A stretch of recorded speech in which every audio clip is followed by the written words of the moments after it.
Venudhwani 90.4 FM ವೀಕ್ಷಕರಿಗೆ ನಮಸ್ಕಾರ.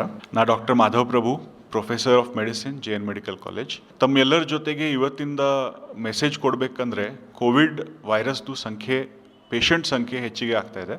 ಅದು ಯಾಕೆ ಆಗ್ತಾ ಇದೆ, ಏನಾಗ್ತಾ ಇದೆ ಅಂತ ಹೇಳೋ ಸಂಬಂಧ ನಾವು ಇದನ್ನು ಮೆಸೇಜ್ ನಿಮ್ಗೆ ತಲುಪಿಸ್ತಾ ಇದ್ದೀವಿ.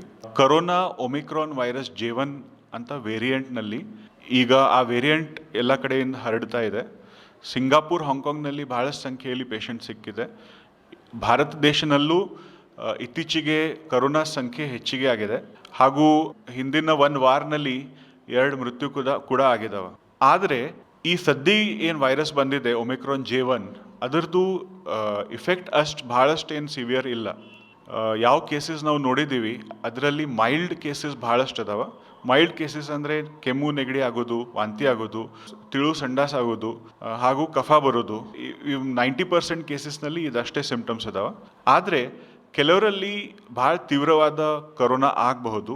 ಅದು ಯಾವ ಪೇಷಂಟ್ಸ್ನಲ್ಲಿ ಆಗುತ್ತೆ ಅಂದರೆ ಡಯಾಬಿಟೀಸ್ ಇದ್ದವ್ರಿ, ಅಂದರೆ ಪ್ರತಿಕಾರ ಶಕ್ತಿ ಯಾರ್ದು ಕಡಿಮೆ ಇರುತ್ತೆ ಅಂಥ ಪೇಷಂಟ್ಸ್ನಲ್ಲಿ ಕರೋನಾದು ಇಫೆಕ್ಟ್ ಮೇಜರ್ ಮತ್ತು ಸೀರಿಯಸ್ ಆಗಬಹುದು. ಅವರಲ್ಲಿ ನ್ಯೂಮೋನಿಯಾ ಆಗೋದು, ಆಮೇಲೆ ಸ್ವಲ್ಪ ಧಾಪ್ ಬರೋದು, ಸ್ವಲ್ಪ ಅದು ಕ್ಲಾಟಿಂಗ್ ಆಗಬಹುದು. ಇಂಥವೆಲ್ಲ ನಮ್ಮ ಕಂಡು ಬಂದಿದೆ.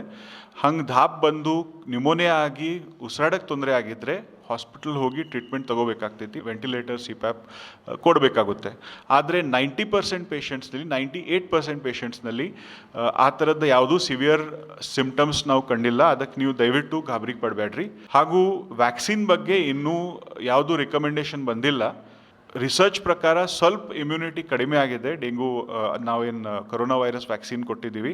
ಆದರೆ ಬೂಸ್ಟರ್ ಡೋಸ್ ಕೊಡೋದು ಇನ್ನೂವರೆಗೆ ಯಾವುದು ನಮ್ಗೆ ರಿಕಮೆಂಡೇಶನ್ ಬಂದಿಲ್ಲ. ಹಂಗೆ ನೋಡಿದರೆ ನೀವು ಏನು ಮಾಡಬೇಕು ಈ ಪರಿಸ್ಥಿತಿಲಿ ಅಂದರೆ, ನಾವೇನು ಕರೋನಾ ಕಾಲದಲ್ಲಿ ಏನು ಪ್ರಿಕಾಷನ್ಸ್ ತೊಗೊಂಡಿವಿ ಅಂಥ ಪ್ರಿಕಾಷನ್ಸನ್ನು ಮುಂದೆ ತಗೋಬೇಕು.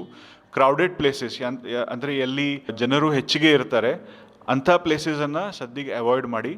ಊರಿಂದ ಹೊರಗೆ ಹೋಗಿದ್ರೆ ಬರುವಾಗ ನಿಮ್ಮ ಕೆಮ್ಮ ನೆಗಡಿ ಇದ್ದರೆ ತಮ್ಮನ್ನು ಐಸೋಲೇಟ್ ಮಾಡಿರಿ. ಅಂದರೆ ಕೆಮ್ಮ ನೆಗಡಿ ಅಂಥದ್ದೇನಾದರೂ ಕಂಡು ಬಂದಿದ್ರೆ ಪುನಾನಿಂದ, ಮುಂಬೈನಿಂದ, ಬ್ಯಾಂಗ್ಳೂರಿನಿಂದ, ಮೆಟ್ರೋಸ್ನಿಂದ ಯಾರು ಬರ್ತಾರೆ ಅವ್ರಿಗೆ ಸ್ವಲ್ಪ ಐಸೋಲೇಟ್ ಮಾಡಿರಿ. ಕೈಕಾಲು ತೊಳಿಬೇಕು, ಮತ್ತೆ ತೊಳಿಬೇಕು. ಯಾಕಂದರೆ ಅದು ಫೋಮೈಟ್ಸ್ ಅಂತ ಇರುತ್ತೆ, ಅದರಿಂದನೇ ಕರೋನಾ ಹರಡ್ಬೋದು. ನಿಮ್ಮ ಕೆಮ್ಮ ನೆಗಡಿ ಇದ್ದರೆ ಮಾಸ್ಕ್ ಹಾಕೋಬೇಕು. ಮಾಸ್ಕ್ ಧರಿಸಿನೇ ಮನೆಯಲ್ಲಿ ಹಾಗೂ ಹೊರಗಡೆನೂ ಅಡ್ಡಾಡಬಹುದು.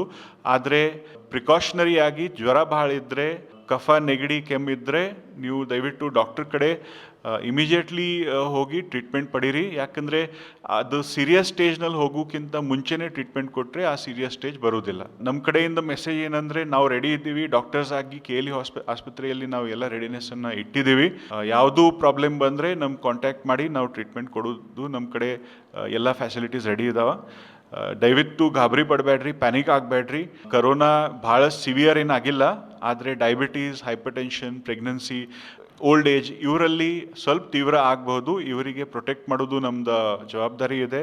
ಕೈಕಾಲು ತೊಳೆಯೋದು, ಮಾಸ್ಕ್ ಹಾಕೋದು ಮತ್ತು ಕೆಮ್ಮ ನೆಗಡಿ ಇದ್ದರೆ ತಾನೇ ಐಸೋಲೇಟ್ ಮಾಡೋದು, ಇದು ಅಷ್ಟೇ ಮಾಡಿದರೆ ಕರೋನಾನ ಕಂಟ್ರೋಲ್ ಮಾಡ್ಬೋದು. ಧನ್ಯವಾದ.